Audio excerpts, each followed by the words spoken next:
성도 여러분들 안녕하십니까? 10월 25일 화요일입니다. 함께 하신 여러분들을 진심으로 환영합니다. 저는 세리토스 교회를 섬기는 김유상입니다.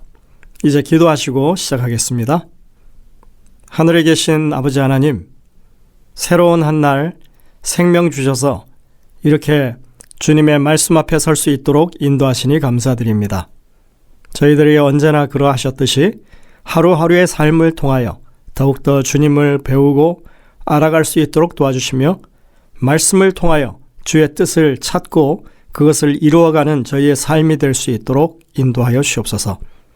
이 아침에 주님의 도우심을 간절히 사모해서 무릎 꿇은 주의 백성들의 탄원을 들어주시고 그 형편이 어떠하든지 간에 하나님께서 우리의 하나님 되시고 모든 것을 해결하시는 근원이 되신다고 하는 것을 확신할 수 있도록 도와주시며 특별히 질병의 연약함 가운데 부르짖는 주의 백성들을 돌아보시고 그 연약한 육신이 회복되고 온전히 주님 앞에 믿음으로 설 수 있도록 인도하여 주옵소서.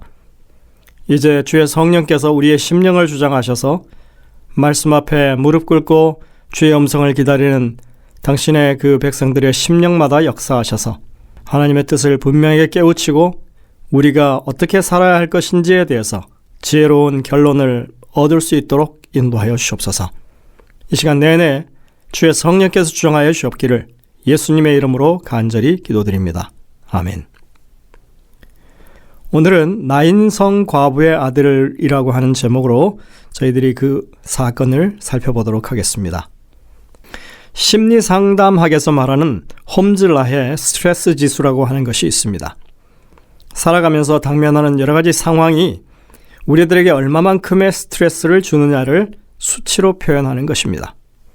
우리가 맞닥뜨리는 어려움 가운데 가장 높은 스트레스를 주는 것은 바로 배우자의 죽음이라고 합니다. 점수가 무려 100점이나 됩니다. 이혼은 73점이 되고 감옥에 가는 것이 63점, 가까운 가족, 자녀를 포함해서 가까운 가족의 사망이 63점입니다. 이렇게 볼 때 가장 높은 스트레스를 유발하는 4가지 항목 가운데 죽음이라고 하는 것이 2개나 포함되어 있습니다. 하지만 이 연구는 1967년의 것입니다.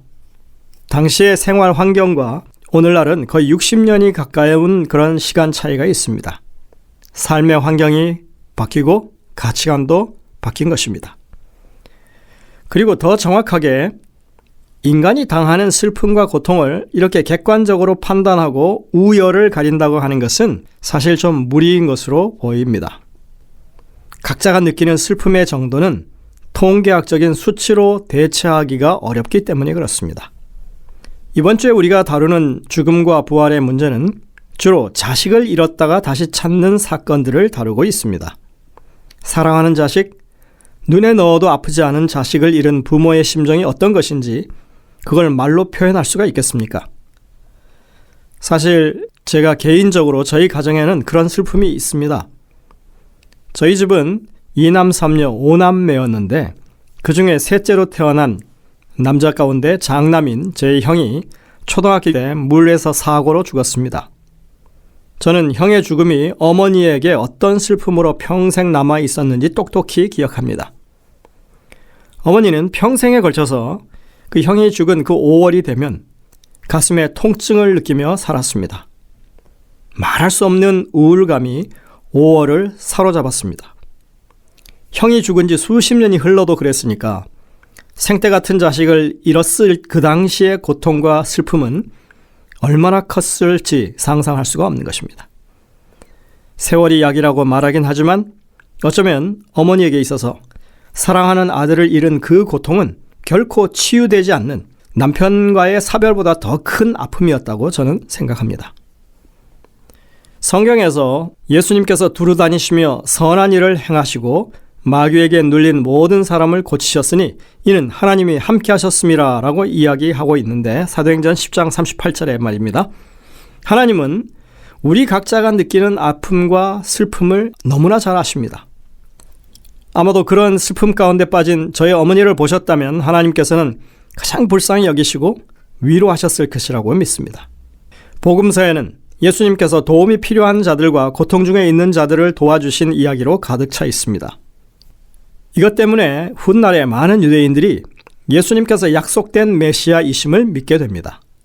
정로의 계단에 보면 엘렌 화이트는 예수님의 이런 동정 어린 보살핌에 대해서 기록하고 있습니다. 병자의 신음소리가 아무 집에서도 들리지 않는 촌락들이 있었으니 이는 예수께서 그 가운데로 지나시며 그들의 병을 고쳐주신 까닭이었다. 그의 사업은 그가 기름 부음을 받은 증거가 되었다.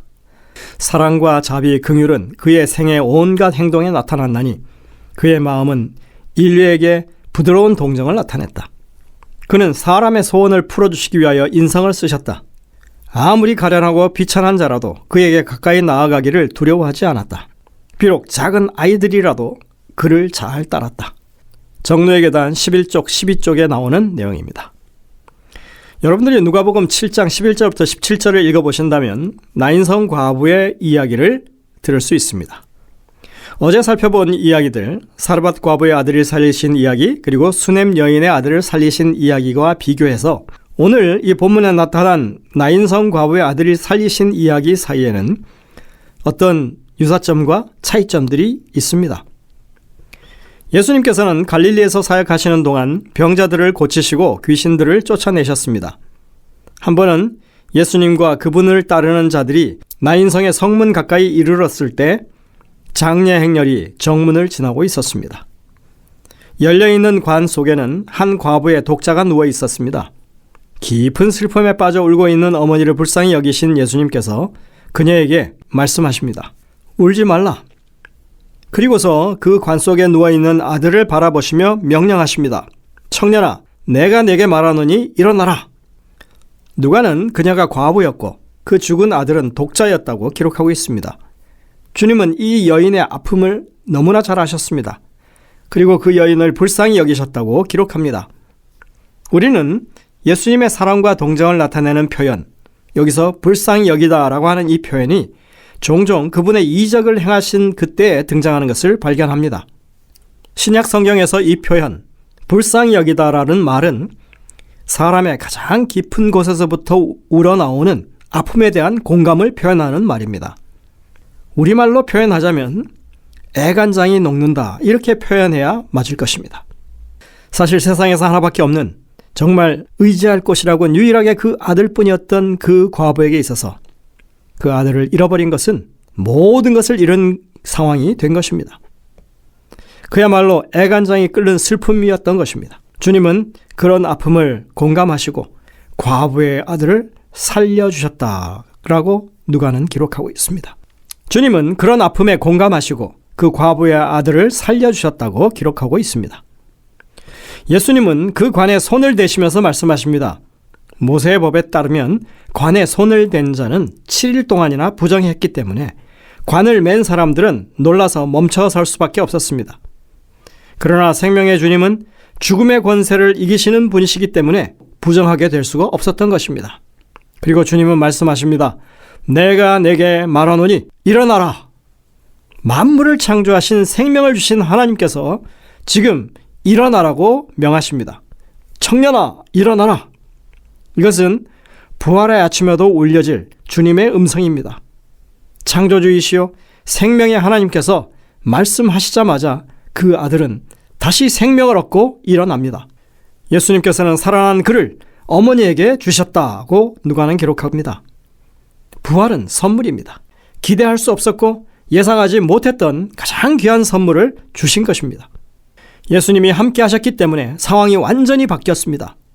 기적을 목격한 많은 사람들은 놀라운 일이 일어났을 뿐만 아니라 자신들 가운데 정말 특별한 분이 계시다고 하는 사실을 깨닫습니다. 이사야 61장에 메시아의 사명에 대해서 이렇게 예언하고 있죠. 무릇 시온에서 슬퍼하는 자에게 화관을 주어 그 죄를 대신하며 기쁨의 기름으로 그 슬픔을 대신하며 찬송의 옷으로 그 근심을 대신하시고, 이사야 61장 3절입니다. 죽은 아들을 다시 돌려받는 이 사건, 그 순간이야말로 이 메시아의 예언이 성취되는 순간이었습니다. 우리는 주님이 오시는 그날, 인생의 가장 슬펐던 기억이 이제는 부활한 사랑하는 사람들을 만나는 온전한 기쁨으로 바뀌는 경험을 하게 될 것입니다. 오늘 교과에서는 묻고 있습니다. 어제 살펴봤던 두 부활의 사례와 오늘 나인성 과부의 아들을 살리신 사건에서 다른 점이 무엇이냐고 묻습니다. 차이점이 하나 있습니다. 사르밧 과부와 수넴 여인은 각각 엘리야와 엘리사 선지자에게 도움을 요청했습니다. 하지만 나인성의 과부는 도움을 요청하지도 않았는데도 뜻밖의 도움을 받은 것입니다. 아들을 잃은 새 어머니의 심정이 어떠했을지 우리는 상상이 갑니다. 하지만 나인성 과부는 주님이 누구인지도 알지 못했기 때문에 당연히 요청할 수도 없었습니다. 그런데도 주님은 그 아들을 살려주십니다. 겉으로 보기에 주님께 요청을 했느냐 하지 않았느냐 하는 차이가 보이긴 하지만 그들 모두 사랑하는 아들을 선물로 받았다고 하는 점에는 동일합니다. 이것은 하나님께서 우리가 아뢰지 못하거나 하나님께 도움을 청할 염치가 없다고 느낄 때라도 우리를 돌보신다는 사실을 보여주고 있습니다. 예수님께서는 언제나 그러셨듯이 문제를 보고 그냥 지나치지 않으시고 도우시는 분이십니다. 이 일을 바라보며 다시 한번 부활은 우리의 요청과는 별개로 우리에게 선물로 주어진다고 하는 사실을 엿볼 수 있습니다. 이것은 구원받은 모든 하나님의 백성에게 어김없이 주어질 확실한 약속입니다. 부활은 너무나 당연히 일어날 사건입니다. 이 땅의 모든 사람의 눈에서 눈물을 씻기실 그날 우리는 부활을 통해서 우리의 사랑하는 이들을 선물로 받게 될 것입니다. 계시록 21장 4절에 이렇게 말씀합니다. 모든 눈물을 그 눈에서 닦아주시니 다시는 사망이 없고 애통하는 것이나 곡하는 것이나 아픈 것이 다시 있지 아니하리니 처음 것들이 다 지나갔음이로라. 오늘 영감의 교훈에 보시면 이것이 얼마나 큰 위로의 말씀이 되는지 우리에게 설명해 줍니다. 나인성 문에서 슬퍼하는 어머니 곁에 서 계셨던 예수님께서는 관 곁에서 슬퍼하는 모든 애곡하는 자를 주목하신다. 예수님께서는 우리의 슬픔에 동정을 느끼신다. 지난날에 사랑하시고 불쌍히 여기셨던 예수님의 마음은 변함없이